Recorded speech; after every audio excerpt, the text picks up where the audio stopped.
Assalamualaikum warahmatullahi wabarakatuh. Semoga anda semua sihat. We'll continue on revision for chapter 1 until chapter 6 for introduction to public administration. Okay, this is chapter 1. Bagi sesiapa yang belum ada nota, boleh akses ke Island dan download di situ. Cari yang nota daripada kampus Seremban. Itu adalah yang latest. Okay, saya tunjuk sekejap. Okay, bila you buka Island, you pergi dekat course content. Okay, bila you pergi dekat course content, ada banyak kat sini. Banyak Okay, terlalu banyak. Jadi you pergi dekat yang ada tulis kat sini kampus Seremban. Kampus Seremban. Okay, so bila tengok dekat kampus Seremban tu, ada semua sekali yang latest. Dan you boleh download kat sini. Klik dekat download tepi ni. Semua nota. Dan juga scheme of work lah. Okay, so kita sambung balik. Okay, chapter 1 Chapter 1 ni dia ada dua notes, A dan B lah. Ni A.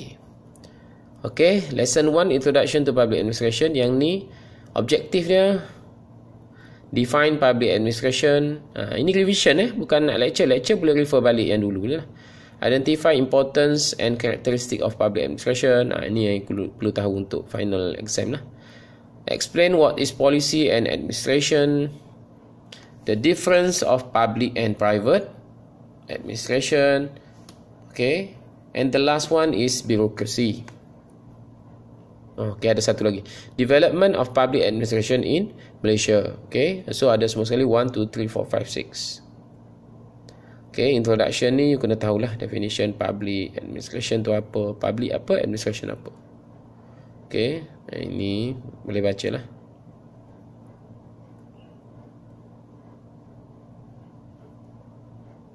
Okay, ini contoh lah transformasi. Okay, what is public administration? Kena tahu. Tadi definition public saja kan, definition administration saja. So this definition is for public administration. Boleh ambil yang mana-mana yang you rasa okay. Okay, ini juga definition of public administration. Okay, significance ni kepentingan kepentingan public administration, itu importance lah. Okay, boleh tengok dalam ni.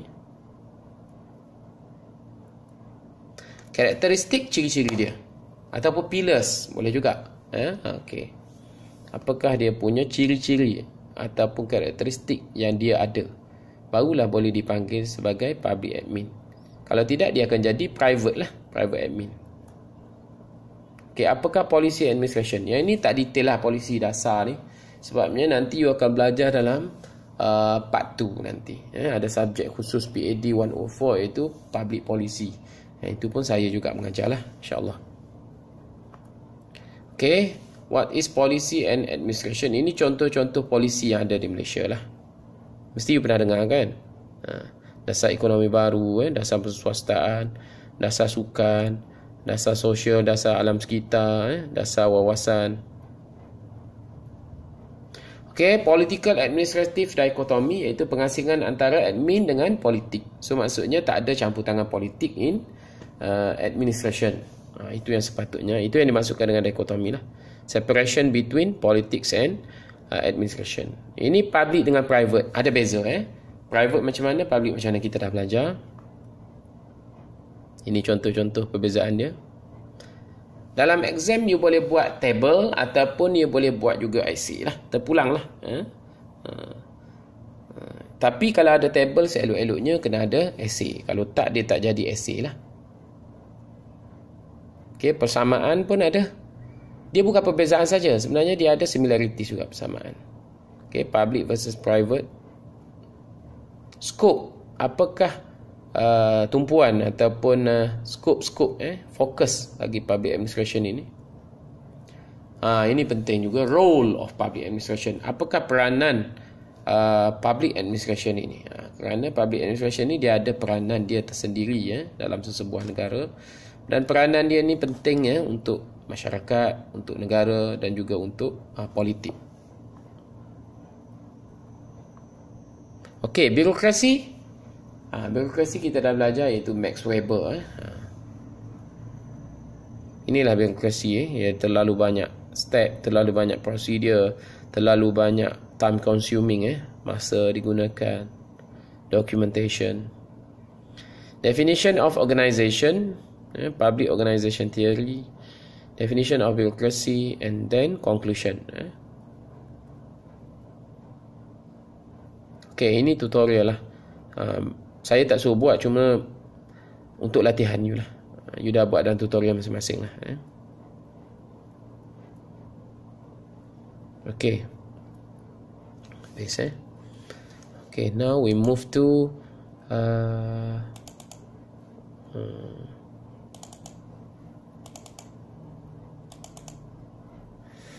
PAD 102. Okay, B Topik B, PAD 102B. Okay, yang ini adalah sejarah. Introduction to Public Administration, Topik 1B, History and Development of Public Administration. Yang ini you kena tahu jugalah. Ini pun biasa keluar juga dalam final exam. Boleh tengok soalan-soalan lepas dekat EPQS tu.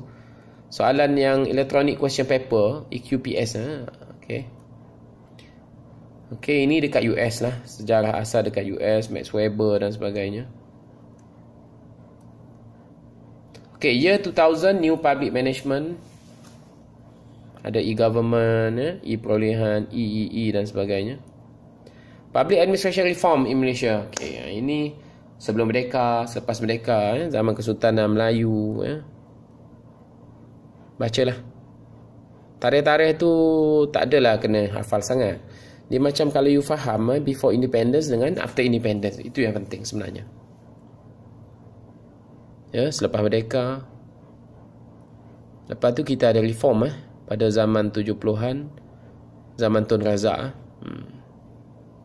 Zaman Tunku Abdul Rahman sampai 1969 tu dah goyang dan berlaku kerusuhan. Dan 71 Tun Razak ambil alih, dia buat reform. Dia ada buat ni 7 Deadly Sins. Dia ada buat laporan berkenaan kelemahan pentadbiran. 7 Deadly Sins ni 7 dosa ni. Dosa besar ni sebenarnya bukan dosa, dia kesalahan yang berlaku dalam public administration di Malaysia.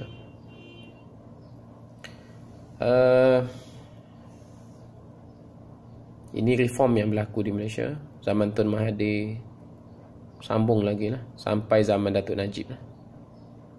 2019.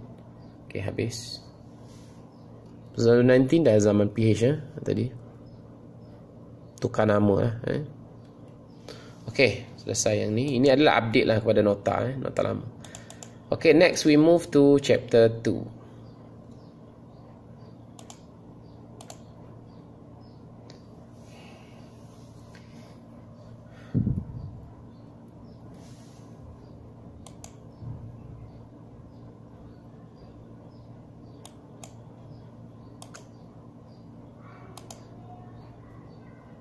Theories of Public Organisation.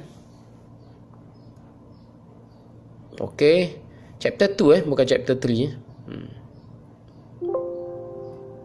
Okay, define the concept of bureaucracy in this chapter. Ini lebih detail tentang Max Weber. Explain the Max Weber theory of bureaucracy, the nature of bureaucratic organisation, strength and limitation. Apakah kekuatan dan kelemahan teori ini? Dan juga number 5 itu ada kesilapan ejaan itu, typo.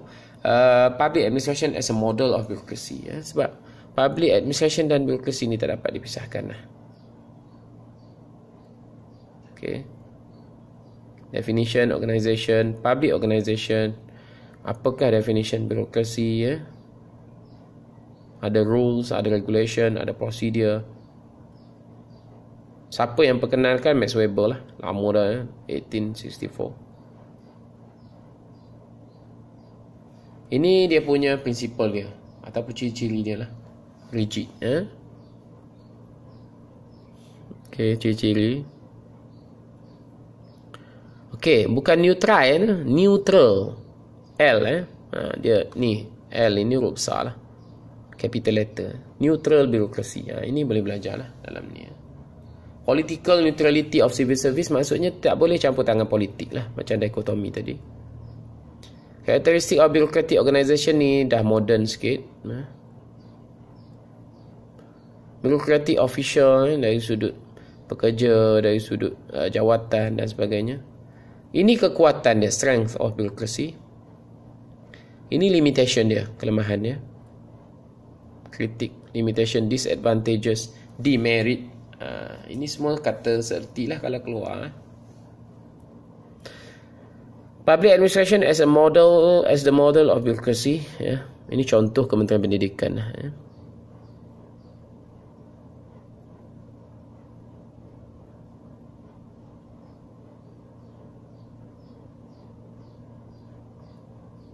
Ini tutorial ni boleh buat lah. Tutorial ni saya yakin you dah buat dalam kelas masing-masing lah. Ya. Saya rasa you dah buat dalam kelas masing-masing tutorialnya. Ini. Ya. Ini dah buat latihan dalam tutorial lah. Okey, chapter 3. Okey, yang ini adalah chapter 3 ni, kalau ingat lagi, new public management. Seingat saya kita buat ni masa sebelum COVID-19 lagi. Chapter 3 ni memang kita belajar dalam kelas. Sempat kita face to face. Okay, new public management adalah public administration dalam bentuk yang baru. Okay, learning objective for this chapter, chapter 3 ni boleh tengok balik. Kelahiran dia, kemunculan dia, new public management. Reasons for the emergence of NPM, kenapa dia wujud. Basics, tenets and themes of NPM ni karakteristik lah. Okay. Karakteristik. Disadvantages, keburukan dia apa. Advantage dia apa, kelebihan dia apa, disadvantage dia apa. Impact of NPM pun ada juga. Okay, ni kelahiran dia, tengoklah. Kenapa munculnya NPM ini. Faktor kemunculan dia. Ini ciri-ciri dia. Okey. Next ni adalah ciri-ciri ya. Characteristics. Okey, features dia samalah. Ini ciri-ciri dia.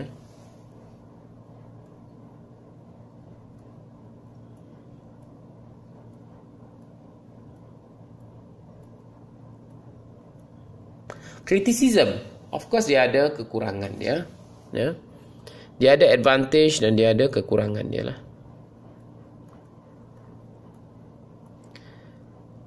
Impacts and outcomes of NPM ini macam kebaikan dia lah. Apa yang terhasil daripada NPM ini ya. Ini adalah dia punya advantage dia. Kalau soalan keluar pasal advantage boleh ambil daripada sini lah. Okay, conclusion. References dia. Ini tutorial lah. You boleh buat. Okay. Saya buat video ini sampai chapter 3 dulu. Nanti saya akan sambung sampai chapter 4 sampai chapter 6. Chapter 4 sampailah kepada chapter 6 nanti. Untuk part 2. Jadi saya harap you all semua boleh buat dengan baik dan boleh ikuti dengan baik. Dan kalau ada soalan boleh PM saya. Ya, walaupun you tutorial bukan dengan saya, tapi tak ada masalah sebab saya mengajar lecture. Dan saya harap you boleh jawab lah nanti final exam nanti. Walaupun secara online tapi you boleh jawab. Ada soalan boleh tanya saya. Ya? Boleh tanya Cik Syafiq dan juga boleh tanya saya. Tak ada masalah. Okey. Itu saja. Thank you. Assalamualaikum. Bye bye. Nanti saya akan bagi untuk chapter chapter 4 hingga 6 dalam video yang satu lagi. Supaya tak berat sangatlah. Okey. Assalamualaikum.